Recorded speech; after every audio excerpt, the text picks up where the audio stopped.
Hello, and thank you for joining our first episode in the three-part series Spotting a Scam, covering topics on identity theft, investment scams, hacking, remote access scams, and password hygiene. I am your host, Ella Gvildys, and today's podcast focuses on identity theft.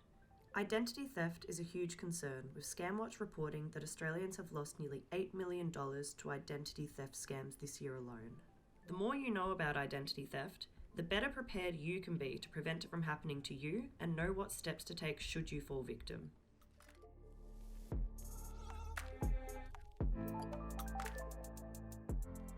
Today we are fortunate to be joined by experts Detective Superintendent Jane Welsh of Victoria Police's Cybercrime Division and Shane Kuret, Chief Information Officer at BankVic, to help us further understand identity theft. Welcome to both of you. So can you tell us a bit about your careers to date and how you came to be in your current position? Shane, let's start with you. I'm the CIO at BankVic for just over 3 months now. I've worked in IT in a variety of roles for over 20 years. Started out as a network engineer, moving into security engineering, and kind of worked my way through the ranks and spent the last 20 years working in banking. Wonderful. Jane, what about you? I've had 35 years in policing. I think I'm just about to tip over into 36. And that has consisted of all manner of different sorts of policing, from operational policing through to the investigation of serious crimes, the investigation of death, both at the homicide squad and assisting the coroner, investigating corruption at our Professional Standards Command, and now more recently, over the last 3 years, I've been involved in the investigation of cybercrime and the building of Victoria Police's cybercrime capability at the Crime Command. Incredible. I think we've got two people here that can hopefully give us all the answers that we need with spotting a scam. So identity theft is very topical. Are you seeing more cases of identity theft, or is it that people are just more aware of it currently? I'd certainly say that we're seeing a lot more of it, and that's mainly by way of our national reporting platform, which is Report Cyber, and that captures the statistics across the country. Victoria is unfortunately very highly represented in those statistics, and identity theft and fraud are two of the biggest crimes and incidents that we're seeing reported at the moment. We're seeing it everywhere. You need to look in the media and recent big breaches of criminals stealing data. One of the main reasons they want to steal data is to create identities, open accounts, so we're definitely seeing a lot more of it. So what are the implications of having your identity stolen? I always like to think of the first most significant implication is it's incredibly traumatic. That's the very first thing, and that tends to impact the decisions that we make as soon as we find out about it. So it's very similar to somebody opening the front door of your house and letting themselves into all of your rooms while you're still there. It's that level of anxiety, and the other implications, of course, are that they also make their way through your digital life. So they can access all the things you accessed at its most extreme, and then they can go about purchasing things as you and doing things as you in a digital space. They're some of the most significant and probably most evident impacts. I think traumatic is a good way of explaining that they can gain access to your social media account, perform scams on your friends and family. It's incredibly disruptive to someone's life and actually quite difficult to undo. One of the things that's also difficult about it is you might not know about this until many, many months later, when you get an invoice or the bank calls you and they're wanting to know, why are you in the Philippines, for example? You didn't let us know you were travelling. So it's that sort of finding out much, much later, and then the anxiety associated with what's happened in the months that have followed. It sounds very invasive as well, the idea of someone really rummaging through and impersonating yourself. I often say to people, when we think of the wonderful advantages that the internet and the digital world have provided for us, it has also provided wonderful advantages and acts as a force multiplier for criminals. So as good as it has been for us to live our lives in very different ways, it has been equally as wonderful for criminals. We understand you might not be able to give specifics, but are you able to share an example of identity theft you have seen which has been particularly bad? I think they're all particularly bad. The levels of impact for people can depend very much on the cohort. So for some of the seniors in our community, it can rock them to their core. Because the digital world is already an unfamiliar place. and to be told that they've been compromised in that area is incredibly difficult for them to understand, for the most part. We've had a lot of examples of people who have had items purchased under their name. They have had their identity used to get onto illegal forums, so that might be child exploitation forums. They've had their identities used to set up mule bank accounts that are used to launder proceeds of crime. So it's very awkward when they have police calling them or knocking on their door asking them why they've set up bank accounts to assist in the laundering of money, which of course they have no idea and no involvement in. They're some of the things that come most immediately to mind.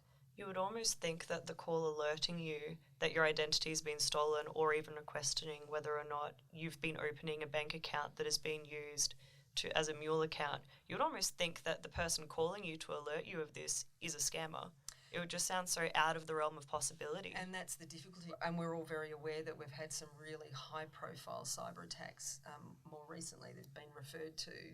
And of course, big organisations try to reach out to people whose data has been either accessed or exfiltrated and now out on the dark web. And of course, people become incredibly anxious about even those phone calls from organisations that are reaching out for help. What are some things that people can do to protect their identity online? A lot of the basics are really important. Passwords are the Achilles heel, and it's where a lot of information security protection starts. Using strong passwords, using unique passwords, not reusing passwords, not writing passwords down. It's a real challenge often for people to keep track of all the passwords. We have so many online accounts. Using a password safe is a really good tool to help manage your passwords and set strong passwords. Other things people need to do, they need to be aware of that there are scams out there. There are people trying to steal their information, their login details. So don't click on links. Most institutions won't send you an SMS or an email asking you to click on a link and enter your information. If in doubt, err on the side of caution. Send them an email, go to their website. When you receive phone calls asking for login information, ring them back. If it's a bank that's calling you, say, thank you for the call, I'll call you back, and call their public number, not a number they give you, because scammers will try and impersonate the institutions that you deal with. I can only imagine what kind of rabbit hole that is too, trying to re-verify by taking the phone number down and then finding out that you're actually just calling someone else that isn't even the organisation that you're a part of. It happens, and it's happened many times where people ring their bank and say, I've just received a call regarding this issue, and the bank will say, that wasn't us. So it's just really important to not automatically assume who you're talking to is who they say they are. Absolutely. What about yourself, Jane? What are some tips that people can do to protect their identity online? I do need to double down on the password information. It really, really critical. Change them regularly, make them different, make them long. The other piece too, I think, is to urge people to be really bold in this space and not sort of be passive participants in an online world, which really means doing the work that we need to do to understand the risks of the environment that we're working in. So there's some really wonderful sites. The Australian Cybersecurity Centre has just an unbelievable amount of information on their site about how to keep safe, what the latest scams are, what we need to do about making sure that our software is constantly updated. So it's about playing our role as individuals to understand what the risks are, what we need to do to keep ourselves safe and our data safe, and also really understanding what the limits of that are. There is very little we can do to keep our data safe when it's in the custody of a third party. And so understanding what the limits of what we can do are is really important as well, because it helps us stay calm in a crisis and also helps us to understand what we need to do when we think there has been a breach, and who to call, who not to call, and where we can get the best amount of advice and assistance from in the immediate term. Wonderful, thank you. I love the term passive participants. I feel like it's where we really want people to be active bystanders, but also taking that proactive measure, because everyone, myself included, has the thought that it won't be me, it would never happen to me, or this just wouldn't happen to me, this isn't the kind of area where that would happen. But the online space is one space, just one, so it's where it's worth making sure that you do things right. What are some of the unfortunate things that would alert someone that their identity has been stolen? We touched on this before, but certainly seeing strange transactions appearing in your bank account, maybe things that you don't believe you've bought or that's been purchased from a different country are the obvious ones. Starting to get emails around a credit card product that you never apply for are sort of really common ones that we see. Is it where the transactions would usually be something like big, like $500 spent on Amazon, or what would we be looking for? So a lot of the criminals, and the scammers, they're really clever and they're really savvy. That we'll often see higher volume of low value transactions to try and fly below the radar, get through different kind of scanning systems that we have in place. So the answer is you'll see all sorts of transactions, and probably more likely to be smaller ones so they can get away with it. Yeah, absolutely. It's about knowing what your patterns of life are, so to speak, and identifying what's unusual, because sometimes we can't rely on external organisations like banks to ring us and say there's a transaction on your account. It's about checking, every month checking and having a look and speaking to people in the house about, did you make this purchase? When did you make it? Is this us? So Jane, what is being done about identity crime in Australia? I feel very much like the answer to that question is what hasn't been done at this point. And I know that there's a lot of criticism about there's not enough being done, but where I'm sitting and the work that I do at a state, national and international level, not just working with law enforcement, but working with banking and a lot of the digital platforms, there's a lot of work done in the legislation reform space to ensure that the right data is shared with the right people. Law enforcement are doing an awful lot of training. We're buying much better tools. We're interacting and collaborating across states, and the banks are doing an enormous amount of work to make sure that their customers are kept safe. Beautiful. Now, Shane, what is BankVic doing to protect their customers from identity theft? It's a combination of trying to catch up on what the scammers or the criminals are doing and stop that from happening, but also trying to get ahead for what the next threat's going to be. So we do a range of things. In the technology world, AI is really effective, and it helps us build up expectations and understanding of what typical customers might do, what their typical transaction history might look like. So we stop a lot of fraudulent transactions with transaction monitoring software. Another one that's quite topical and where we can help out is if someone has had some data stolen or they're concerned that their identity has been stolen, if they tell the bank, we can apply extra stringent measures and be aware that if someone rings up trying to change an address for them or change an email address, that we're aware and we can scrutinise that extra carefully. What are the biggest challenges or threats consumers face when related to cybersecurity or digital privacy? The threats are that the scammers and the criminals are so sophisticated. The fact that they're not bound by borders or boundaries or jurisdictions is really challenging. We see a lot of attacks emanating offshore and from countries that are very difficult to engage with. When we have people trying to steal information and they're coming from Eastern Europe or places like the Seychelles, it's really difficult to get in contact with enforcement over there and get them to stop. So that's a real challenge. It's a real challenge. And the other big threat, I think, is the swiftness of the evolution of technology and the way it's being used by criminals. It's incredibly rapid, and the types of scamming, as well as the types of uses of one's identity once it's been stolen, can pivot on a dime. So that's a really big threat. So some of the preventative messaging that may be going out one day may not be sufficient to keep people safe in relation to another type of offending. So that, I think, is a really big threat, and I know that law enforcement are doing a lot of research working out how can we get the best cut through with comms in a timely way, depending on what the attack vectors are and depending on what the victim cohort looks like, because the messaging needs to be really different and suited to specific incidents. Wow, I can only imagine, and there's so many different instances. Yeah, there are.